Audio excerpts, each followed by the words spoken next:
पिलंगवा कस्बे में 27 दिसंबर को जेलर्स की दुकान में हुई करोड़ों रुपए के सोने चांदी के आभूषणों की लूट के मामले में पुलिस को बड़ी सफलता मिली है। इस वारदात को अंजाम देने वाले गिरोह के एक आरोपी को गुरुग्राम में मुठभेड़ के बाद गिरफ्तार किया गया है।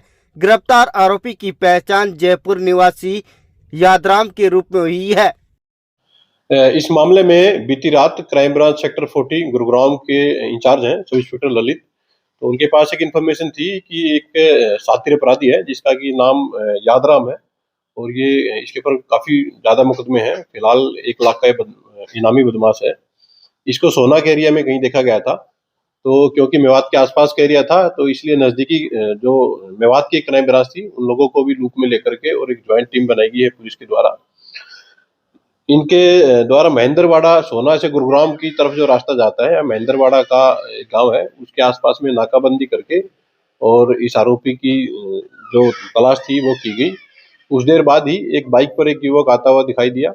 उसको जो पुलिस टीम के द्वारा रोकने का इशारा किया गया, उसने सामने से फायरिंग स्टार्ट कर दी। इस दौरान उसके द्वारा करीब 6 राउंड फायर किए गए थे। इनमें से 1 राउंड पुलिस की गाड़ी के ऊपर, एक बोनेट के ऊपर और एक सब इंस्पेक्टर जो ललित है इनकी बुलेट प्रूफ जैकेट के ऊपर लगा था। पुलिस के द्वारा एक वार्निंग शॉट दिया गया था और इसको सरेंडर करने के लिए वार्निंग दी गई थी, परंतु इसके द्वारा लगातार फायरिंग की जाती रही। पुलिस के द्वारा जवाबी कार्रवाई की गई और जवाबी कार्रवाई में इसके दोनों ही पैरों में बुलेट लगी है, जिससे कि इंजर्ड हो गया। पुलिस के द्वारा इसको हॉस्पिटलाइज कराया गया है। ये जो एक्यूज है इसकी पहचान यादराम के रूप में हुई है। ये 50 वर्षीय व्यक्ति है और स्थायी रूप से जिला औरैया यूपी का ये रहने वाला है। फिलहाल ये जयपुर राजस्थान में एक किराए के मकान में रहता है। फिलहाल तक की जो इन्वेस्टिगेशन है पुलिस को उसमें मालूम हुआ है कि ये जो यादराम है ये कुछ ही दिनों पहले इसके ऊपर 1 लाख रुपए का इनाम घोषित किया गया था। मेवात जिले का एक काफी बड़ी चोरी की वारदात थी जिसको इसके द्वारा अंजाम दिया गया था।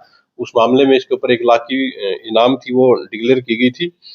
फिलहाल इसको हॉस्पिटलाइज पुलिस के द्वारा करवाया गया है। डिस्चार्ज होने के बाद में इसको अरेस्ट करके और मामले फर्दर इन्वेस्टिगेशन पूरी की जाएगी।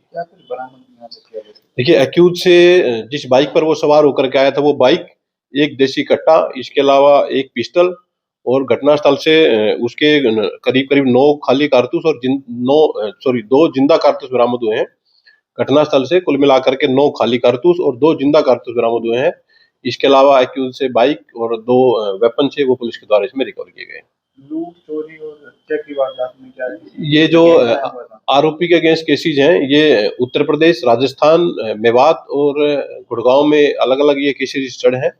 अभी एक्यूज जो है वो हॉस्पिटलाइज है। इसके ठीक होने के बाद, डिस्चार्ज होने के बाद में इसको अरेस्ट करके फर्दर जो मामले से इन्वेस्टिगेशन की जाएगी, इंटरोगेशन की जाएगी और यदि किसी अन्य भी वारदातों में संलिप्त रहा है तो उसमें पुलिस के द्वारा नियमानुसार कार्रवाई की जाएगी।